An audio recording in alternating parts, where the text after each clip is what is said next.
Take 97. All right.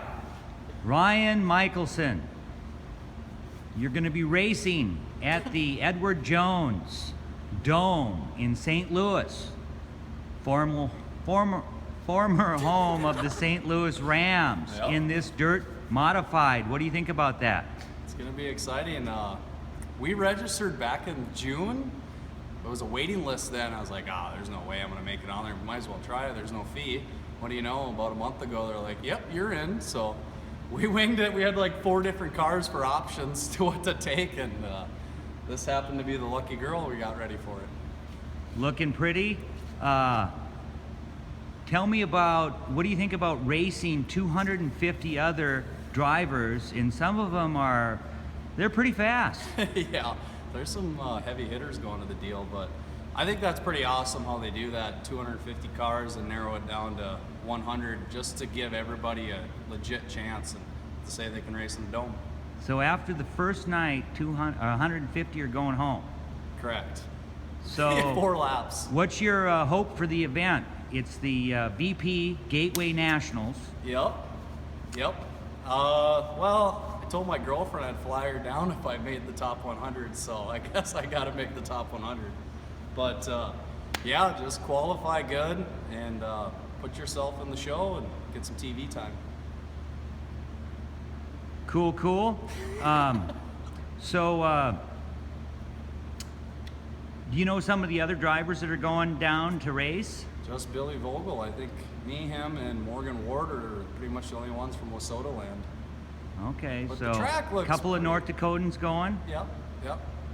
The track looks pretty interesting. I think day 5 just got uploaded on Facebook today, and the banking is kind of skeptical, but everybody thinks it's so small. I think it's going to probably be more speed than what most people are thinking, because I think it's going to be more like a humble, shut it down, a lot of straightaway speed. So Yeah, paperclip.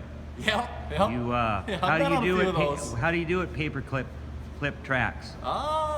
Ada and Glendon's pretty close to paper clips, and I've won a few races there, but this is going to be a whole new animal. So I notice this car doesn't have a spoiler on it, which is kind of a good thing, because you seem to have an issue with the wall and the spoiler. So you've taken care of that problem. Yeah, well, Sowers hit the wall plenty of times with this car, so it knows where it's at. But the spoiler deal, I don't know. I'm kind of surprised they took that away from UMP a few years ago, but the tires make up for it. These are probably the softest things you guys can be on, so there'll be traction. Tell us about the car. Formerly Brandon Davis's car. Scotty, you wheeled it for, I don't know, probably half the summer, and then Sauer fell in love with it and almost took a excavator to get it away from him. But this is a MB Custom 2013 on a lift bar car, and formerly a USMTS car with a Dakota Engine Builders concept, and it's got plenty of snort. Very cool. I understand this car was on the frame rack. Yeah. So you got a frame rack car. Yeah. And it's 4 years old. Yep. So you kind of got an old car, I'm guessing, for this show. Maybe not. Do better in older cars, though. Oh yeah. If someone had a late model for you to race, would you jump in and race it there? Probably. I never say no to a good time. All right. Anything you'd like to say to anyone?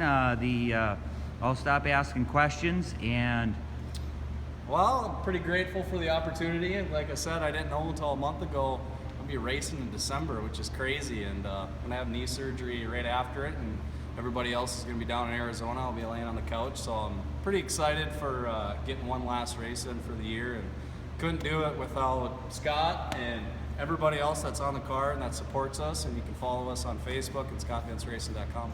hey, one last question. Since this is kind of some baddest mods on the planet kind of racing, you gonna be wearing cowboy boots in the car or racing shoes? I'll bring them just